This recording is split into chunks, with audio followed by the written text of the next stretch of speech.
die gedigte God. Psalm 18 verse 12 en 13 sê, hy het hom in donkerte gehul, donker waters en wolkemassas was sy bedekking. Uit die gloed voor hom het wolke getrek, haal en weerligstrale. God word soms beskryf as gehul in donkerte. Hy weerhou sy glorie vir goddeloses en vyande. Sy toorn en straf word uitgebeeld as haal en weerlig. Trouwens, in die skrif word hy dikwels as 'n gevaarlike God teenoor sy vyande uitgebeeld.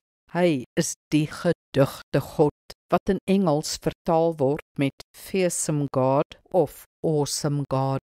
God, selfs as ons Vader, is heilig en magtig en verdien eerbied en respek. Met dit gesê, in die duisternis skyn daar 'n gloed. God se heerlikheid is tog teenwoordig. Sy vaderlike liefde en goedheid straal tog op ons af. Dis ons deel en ons erfenis. Ons is sy kinders. Alhoewel ons dus altyd respek betoon, vrees ons hom nie. Die gedigte God is ons God.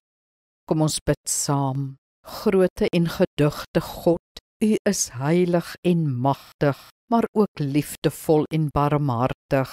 U almag beskerm my en U liefde dra my. Ek buig dus voor U koning, maar ek noem U ook Vader. Amen. Die Here seën jou.